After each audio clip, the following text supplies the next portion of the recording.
center. LeBron is with Mike Trudell. All right, LeBron, the chemistry seemed pretty instantaneous with this team. How much fun are you having just watching your teammates at the end there, watching the game in Oklahoma City and seeing how you're getting everybody going on the same level?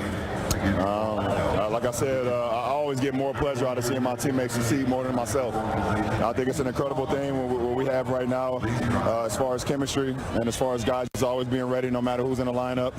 And tonight was another example of that. Yeah, speaking of getting other guys going, you now pass Isaiah Thomas on the all-time assist list. I know that's one of those names, right, that it just sounds weird to hear your name go above on a list like that. So just thoughts on Zeke and just that accomplishment. One of the best point guards this game has ever seen. You know, and also one of the toughest as well. You know, just his upbringing, coming from Chicago, and you know, doing the things that he was able to do out on the floor. You know, from Indiana to going to the Bad Boys in Detroit, and just setting the tone for what he wanted his career to be. So like I said the other day, anytime I'm linked with the greats, and Zeke being one of those, it's just an honor. And I think back to my childhood, or where I'm from, and you know, like I said, I just hope I make the greats proud anytime I'm linked with them by me just trying to play the game the right way. All right, getting back to this game, 81 points in the second half, LeBron. You guys really turned it on after a bit of a slow start. You were more aggressive in that fourth quarter. Looked like you saw something getting to the rim. Just what's getting behind the offense and able to get going like that in the second half? You know, our pace, and it starts with me. You know, I'm the point guard of this team, and early on my pace wasn't that great, and it resulted in us having a 21-point first quarters. You know, so I felt in the second quarter when I started the second quarter that I just had to pick up the pace, get us more opportunities, get us more possessions early in the shot clock. And then in the fourth quarter, you know, we had a good lead. I wanted to try to bump it up, be aggressive, bump it up, and see if we can, you know, get the guys on the bench into the game and they can close it out. So that was just my mindset. Last thing quickly for you, your best three-point shooters have for some reason been your centers. Dwight 3 for 5, JaVale 2 for 3 on the season. I mean, I guess if they're going down, you take it? Yeah, you know, the way they playing right now, you know, blocking shots, you know, changing shots at the rim, catching lobs, you know, setting screens for all of us. You know, we got a good lead in the fourth quarter. You know, under 5 minutes, they have the right to shoot those things, and they've been knocking them down. So you said 3 for 5 for Dwight and 2 for 3. That's pretty good. That's 5 for 8. That's a pretty good number. So let them keep shooting them. I appreciate it, man. I appreciate it. Guys, LeBron James, yet another victory for the Lakers, 128-99. Here's some stats to LeBron that he was not aware of. Caught him off guard there a little bit. Got a little laugh. How about this? Most assists in NBA history. He needed 2, and he now passes Isaiah Thomas with 8 in this game. His good friend Chris Paul still pretty far ahead of him, and he's playing pretty well this year. But LeBron James right now 8th all-time in NBA history. Yeah, it's incredible for LeBron to be a guy that we know as a scorer, but now he's becoming a facilitator. He's going out, passing the rock, getting everybody involved. And I think the more important thing is he knows how important it is to get these teammates of his involved, because if that doesn't happen, he doesn't win the championship, because he's going to need a collective group to go out there and win a championship. Another notch on his belt of career accomplishments. To think about how he's moving up the scoring list, but also accompanying that with moving up this assist list. Quite remarkable championships to go along with it. Yeah, you know, in all the things he's done in his career, he's never led the league in assists in a season. So he's well on his way to that at this pace. And big picture, guys, Lakers 22-0 against teams below 500.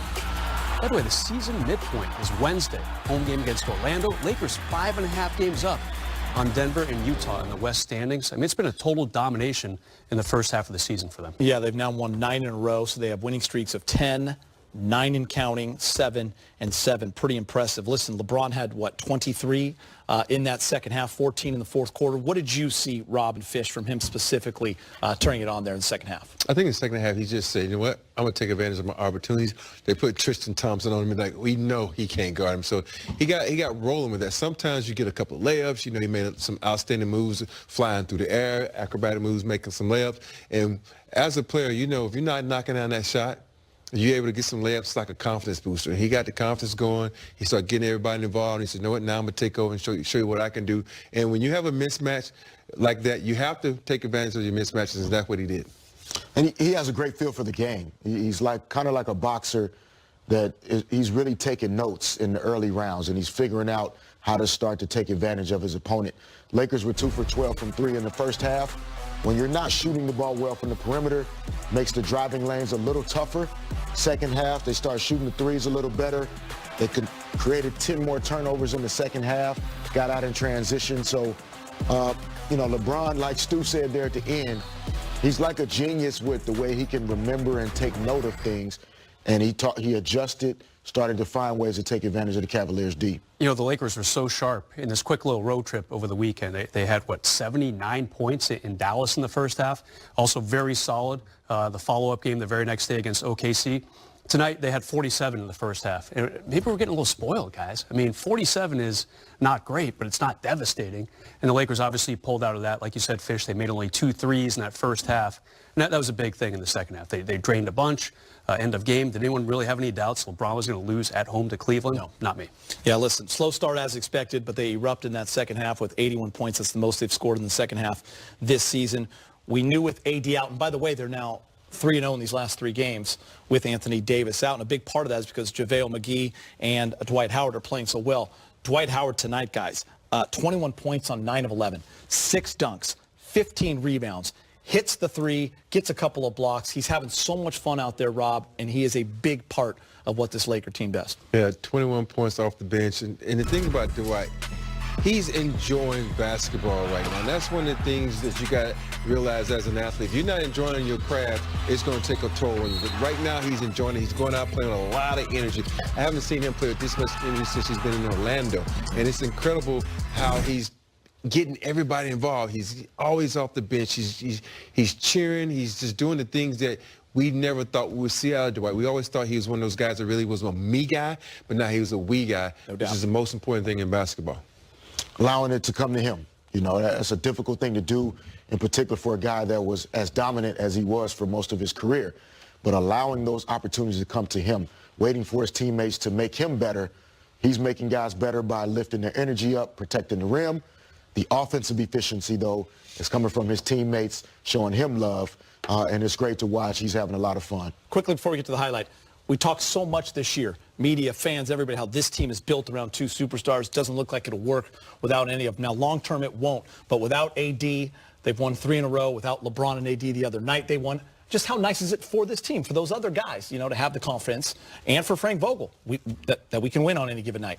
Stars. It realizes you got a team. Yeah. You got a team of guys that's going to go out there and give you their all. The thing that people don't realize, I think Dudley said it the other day, you going up against guys in practice is probably one of the best teams in the NBA. So you're going to get better in practice. You got to go out there and push those guys in practice to make yourself better. And when they get on the court, they're going to say, hey, this team we playing, it's not as good as the team we're going to be in practice. So this should be an easy task for us. And they're showing that we move the basketball. Do we do it in practice against the best team in basketball? We should beat these other teams, and that's what they're doing. All right, let's get you to the highlights. We take you back out to Staples Center. LeBron is back in the starting line. I thought you were talking about NBA Finals. I was like, I've never been to a final, but okay then. But no, this is the funny thing about LeBron. I had the pleasure of playing against him in 2007 in the finals, and it was all him. And for him to be able to do it by himself and take a team to the finals is incredible, because there's a lot of great players in this league that have not made it to the finals, so he's great. Obviously, LeBron has made it very clear if he's healthy, he'll play, but especially against the Cavs. You still think it's important for him to play against the Cavs? Of course, because it's not a national televised game, so this game is broadcast back in Cleveland. He can show all his friends and family he still got the skill set. And just go out and just play and have some fun, because he's still loved in Cleveland. It's hard for the fans to get a chance to see sometime on this side of the world, but it's just great for him to go out and play, not just for the Cleveland fans, for the fans all over the world, because he's a great player. Would it mean more to you when you would go back and face your former teams? Of course. Facing your former teams in general? Of course. Yeah. It was really important, especially Phoenix. But, going back to Houston, Phoenix, even when I came back to LA and played when I was with San Antonio, you wanted to come out and have a good performance to let the people know, hey, you got rid of me because you thought I was not worthy of your team, and I could still get it done. And it's just fun to play back in front of them. It's like coming home. Yeah, for sure. Always something to prove. Sticking along the LeBron James theme here, check out this quote from Jimmy Butler saying he's still the best all-around player in the league. league. He literally does everything well. He can shoot, pass, attack the rim, defend. You need a bucket, LeBron's got you. You need a rebound, a steal, or a block, he's got you. Whatever you need, whenever you need it, Bron's got you. And I want, on this note, to head back to El Segundo and, of course, bring in Derek Fisher. D-Fish, when you see that quote from Jimmy Butler, do you agree? Is LeBron James still the best all-around player today? I mean, I think there's a debate to be, held in terms of LeBron, Kawhi Leonard, Giannis.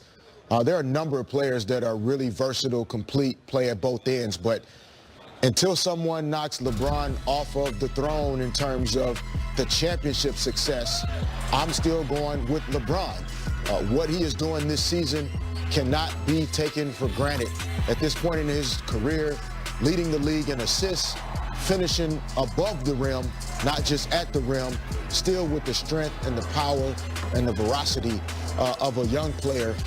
I'm just not sure there's a more complete guy. I don't think he grinds as hard defensively as he used to earlier in his career, but when he needs to get it done, this Lakers team is clued in and locked in defensively, and I think LeBron is better this year than he was last year as a Laker on the defensive end.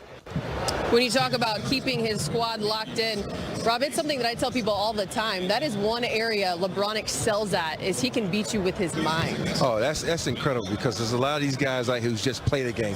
When you can play the game and know the game and anticipate every aspect of the game, and that's what LeBron can do, is he can tell you where a guy's going to be before the guy gets there. But the thing that